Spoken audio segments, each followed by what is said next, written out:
네, 오늘 최장 43일의 셧다운이 종료가 됐습니다. 트럼프 미국 대통령이 임시 예산안에 서명을 하면서 이제 공식적으로 종료가 된 거고요. 관련된 이야기 다음 장을 통해서 이어가 보도록 하겠습니다. 임시 예산안의 의원들의 일정을 보게 되면요. 우선 11월 10일 날 상원이 찬성 60표 그리고 찬성이 60표였고요. 반대가 40표였습니다. 이로써 통과가 됐고요. 다다음 날인 12일 저녁에 하원으로 표결이 붙여졌는데 찬성이 222표가 나오면서 이로써 가결되기도 했습니다. 같은 날이었죠. 트럼프 미국 대통령이 임시 예산안에 서명을 하면서 우리 시간으로는 점심쯤에 공식적으로 셧다운이 종료가 됐습니다. 연방정부의 기능이 즉시 정상화가 된 것인데요. 이번 셧다운 같은 경우에는요. 10월 1일부터 11월 12일까지 무려 43일간 진행됐던 역대 최장기간의 셧다운이었습니다. 기존이 35일이었는데요. 이것보다도 일주일가량 더 길어진 거라고 보시면 될 것 같고요. 그 기간 동안 정부의 기능이 일부가 정지가 됐었고요. 통계와 조사 그리고 행정이 지연되는 모습이 확인이 됐습니다. 임시 예산안의 내용을 보게 된다면요. 연방정부 자금이 1월 30일까지 임시 복원하는 내용이 담겨져 있고요. 25년 회계연도 예산안 협상에 대한 마감 목표가 1월 30일까지 진행되게 됩니다. 특히나 트럼프 미국 대통령의 공무원 대량 해고 조치를 이제는 중단하게 됐습니다. 민주당 요구 오바마 케어 보조금 연장 표결에 대한 보장은요. 지금 공식적으로 이야기가 나오고 있지는 않지만 상원에서는 12월에 표결을 할 것이다라는 내용이 담겨져 있고 하원에서는 언급이 없었다는 점은 참고해 보시면 좋을 듯합니다. 이렇게 셧다운이 드디어 종료가 됐는데요. 그렇다면 우리는 앞으로 어떤 걸 봐야 될까요? 이 셧다운이 진행이 되는 동안 경제 지표가 블랙아웃이 됐다는 것, 깜깜이로 이제는 FOMC에서 금리를 결정해야 된다는 거에 시장은 주목을 하고 있습니다.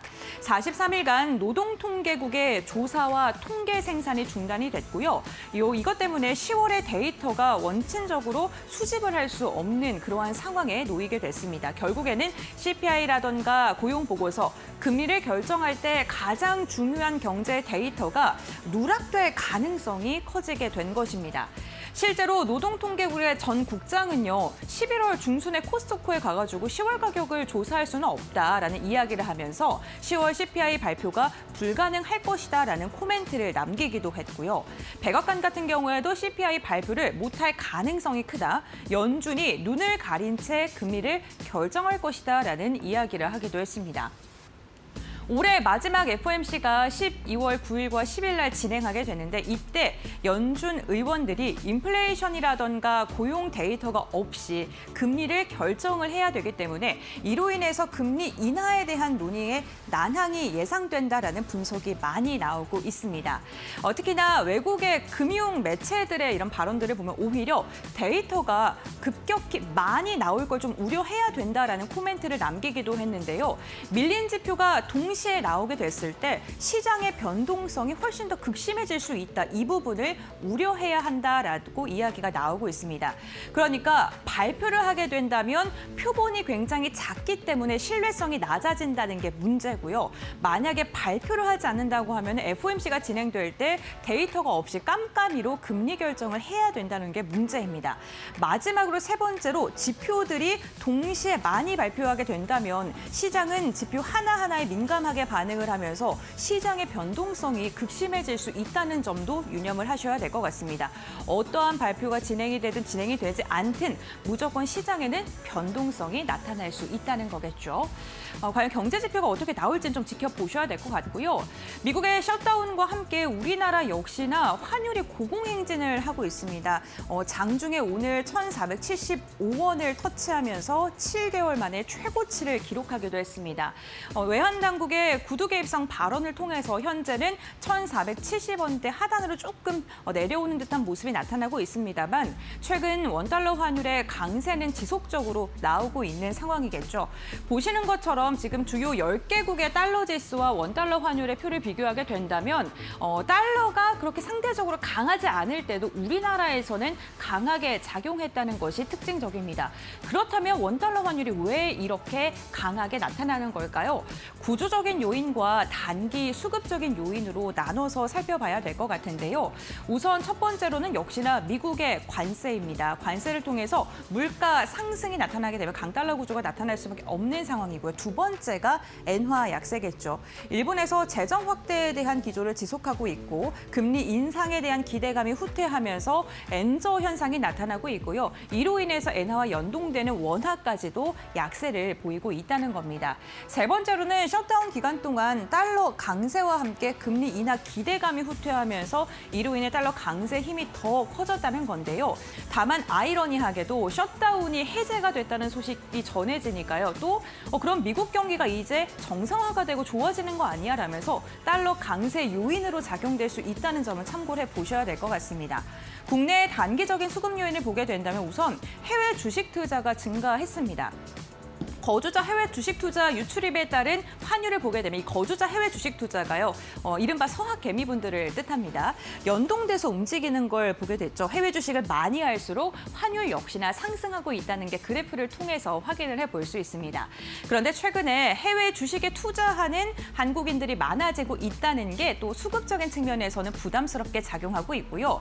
수입 업체의 결제 수요 역시나 환율을 상방으로 이끄는 요인이다라는 분석이 나오고 있습니다. 이거는 뭐 필수적으로 무역회사에서 해야 되는 거기 때문에 어쩔 수 없는 부분이고요. 세 번째로는 역의 롱플레이입니다. 그러니까 원달러 환율 더 상승할 것으로 좀 베팅하는 그런 세력들이 많다라는 분석까지 함께 제기되고 있는 상황이고요.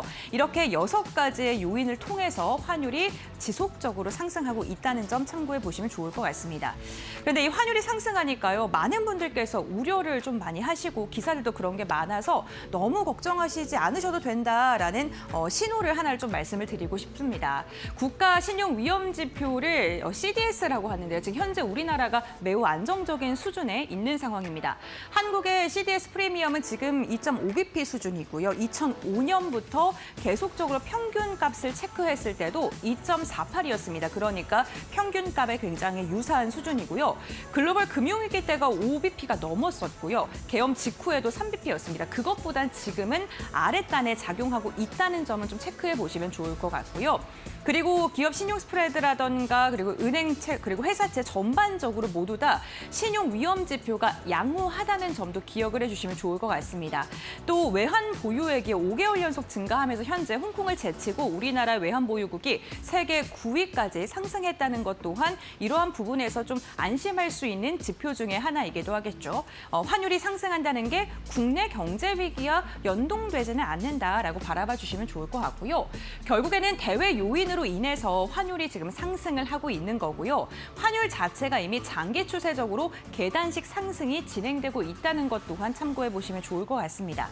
트럼프 일기 때도 환율이 좀 지속적으로 상승했고 20년과 24년 들어서도 구조적으로 지금 환율 상승이 진행이 되고 있는데 이것은 AI 시장의 미국 투자가 점점 더 활성화가 되고 있고 주식 시장에서 이렇게 미국이 성장할 것이라는 기대감 속에 해외 투자하시는 분들도 많이 늘어나면서 이런 부분에 복합적으로 엮여서 환율이 상승하는 것이 우리나라 경제 문제는 이렇게 예단하기엔 조금은 섣부른 감이 있지 않을까 싶습니다.